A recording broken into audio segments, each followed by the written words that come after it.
Ladies and gentlemen, hello, good evening, and welcome back from the MLG studios here in New York City. I'm axeltoss, joined by axslav. We're currently watching WCS America Season 1 Premier League, of course, Group number F. And we got some exciting stuff happening here. Of course, STC already advancing through the group, taking out both Vibe and Snoot. So now Snoot awaits in the losers match to play the winner, not the losers match. I don't know what the complete definition is, but Snoot is waiting to play the result of the losers match, which is going to be Vibe versus TheOgnis. We're about to get into game number 3. But who do you think is going to take this game number 2? You know, I said it's hard to bet against Vibe, being the WCS US champion and second in North America. But TheOgnis showed last game how strong he was. Yeah. But I also feel that was Daybreak. And Daybreak is like TheOgnis' map. Like, yeah.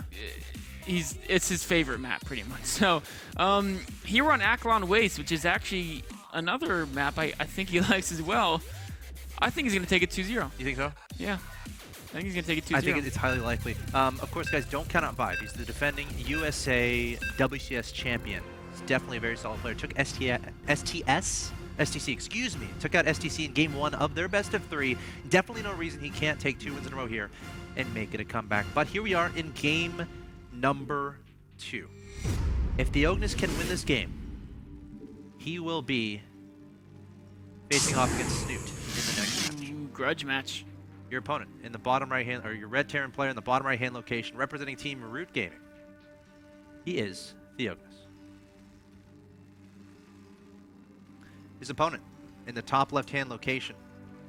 It's the Blue Zerg player, also representing Team Root Gaming. He's currently down 0-1. He must win 2 in a row to remain alive in Season 1 of the Premier League of WCS America. If he loses here, he'll be in the Challenger League. He is Vibe.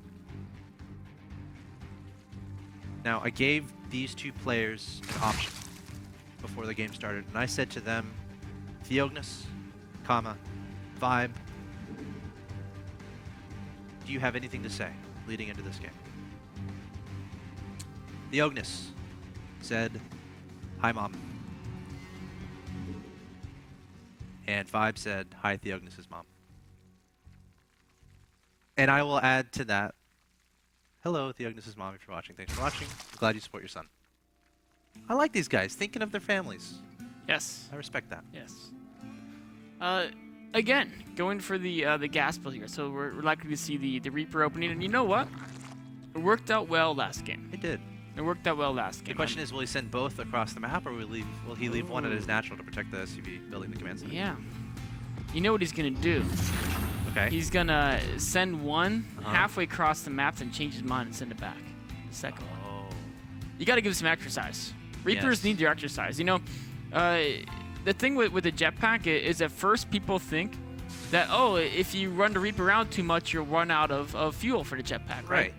But no, what really happens is if you don't use them enough, the jetpack gets like dried out and it doesn't work anymore. You gotta is that how it works? Yes. Oh. You gotta keep the Reapers jetting around. Okay. Keep all the pipes clean. Good. The jetpack. Yeah, because if you don't use it, it'll just dry up and that's right. It won't work. That's Okay. right. That's a very fair point. Thank you, Mr. Nick, for alerting us of that fact. So, he is going to, of course, get the command center behind the Reaper opening. And then later on, it's going to be a factory. So, typically, what you do is you make 2 Reapers. And if you look at his gas, it'll be command center. Then his second Reaper is halfway done now. When the second Reaper completes, he'll build a factory, and a reactor, and go forward in that order there. First Reaper, this is really where it comes down to. So far, Vibe has shown great Reaper defense, both versus STC and versus TheOgnis in that last game. Yes, absolutely, of course. He's been mainly fending off with drones, getting a few lings, but yeah, not a lot of Reapers. That drone, he can't get to the creep. You know what would have been awesome? Oh, he saved it. I thought at first he was going to turn the drone around and attack the Reaper. Yes. I think that would have killed the Reaper. Probably Maybe. not. Reapers are tough. Oh, the Reaper's so close to dying, jumping off the ledge. Kill itself with boldness, but the second Reaper is actually just hanging back. So. Yeah, just making sure that link not even. Oh, see, yeah, he's jetting in circles. You gotta You gotta keep using it, or else like I said, right? There's people out there that are gonna believe that theory.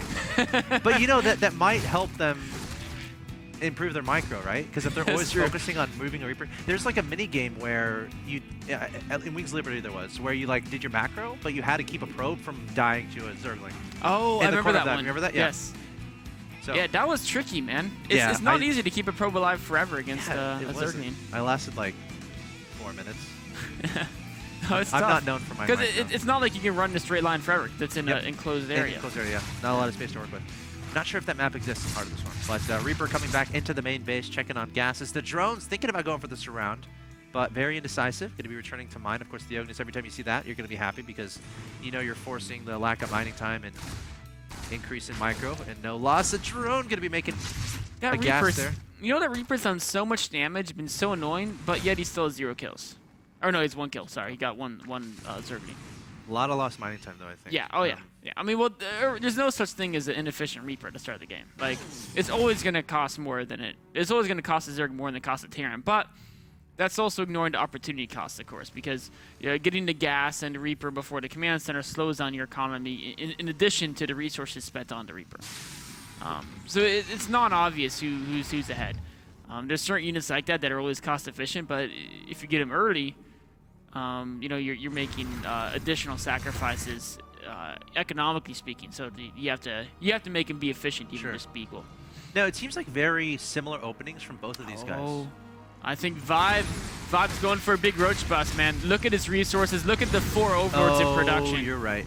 He's not messing around. The third base is basically a fake third. There's going to be just maybe 1 or 2 drones mining. Yeah, it's going to be 10 roaches being built. Okay, TheOgnis needs to identify this, and he needs to react appropriately. 8 roaches in production here from Vibe. I expect him to only show about 4 of them. However, a queen might get taken down here. It is going to get taken down. Every queen is important so you can keep up your inject. You don't want to lose this queen. Oh, no. Gets the inject before dying, and now the roaches are going to pop. But the drones. The drones are vulnerable. Oh, nice Evo Chamber. Another Evo Chamber being made. Going to be keeping those drones alive. He can trap the units. He's got them stuck. Oh, the roach is trying to prevent the Hellions from leaving. That Reaper stays alive. So, nope, it doesn't. Man, if he was able to get the full cutoff there. Does TheOgnis know, though? I mean, he's seen this many roaches. He knows this one. I mean, he doesn't know it's a baiting follow-up, but he knows it's a significant investment. We can see him getting 2 additional bunkers. And you know, when Snoot did his 2-1 Whirlwind, he held the first push so convincingly. Yes. But it was also different. It was the speed roaches up later. Yeah. You know, Vibe did this against STC in the game that he won. Yeah, and he crushed STC with this. So can TheOgnis stop it? Adding on 2 bunkers has the Widow Mines very nicely spread out. That's actually kind of a problem. Okay, he's spawning some SCVs, so he might. Oh, just trying to repair. He's trying to find out how much of a commitment it is. He's trying to send the Vikings out to poke, or the Hellions. Right. Oh, I said Vikings. But so many baitings are about to be morphed here. He doesn't know it's lurking in the darkness. There we go. And the answer is a bunch of Lings, Roaches, and Banelings. Gonna try to find out. Sneaking out with those Hellions. Still no complete wall off, but kind of making secondary and tertiary walls. He just building 3 more bunkers. Something must have gone off in his head that this is not just a few roaches. It's a huge invasion behind it. All right. All right.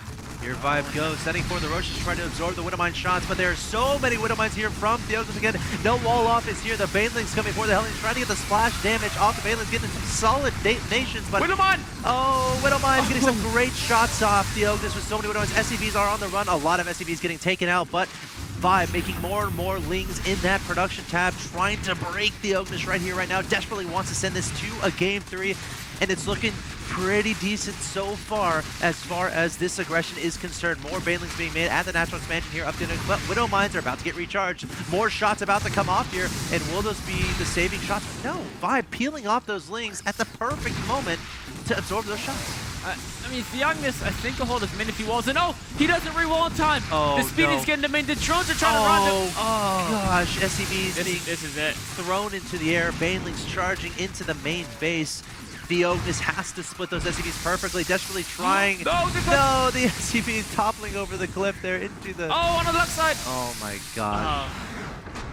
Well, those are some pretty cool effects there.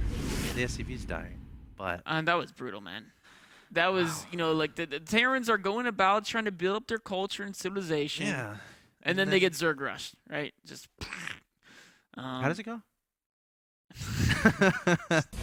Zerg's coming in and yeah. just... It was well played from Vibe, though. It was. You know, that's a really good build against a Tyrion who's not fully prepared for it. And TheOgnis had additional bunkers. We can see there in the back being built. And if he could have got units in those bunkers to force baiting detonations on them, maybe he would have... They could still be shooting right now doing damage. Yeah, exactly. But he just didn't have the unit count was the big problem. He didn't have many Widow Mines in front of his natural. Yeah. He only had a few in the back. It just really hit before he had the prepared defenses he needed. Like TheOgnis opening up 3 command center, double engineering bay. That's like the most greedy you can be. You have to be set up and prepare for stuff like that. I feel like that build's common because Zergs haven't found a way to break it yet. Yeah.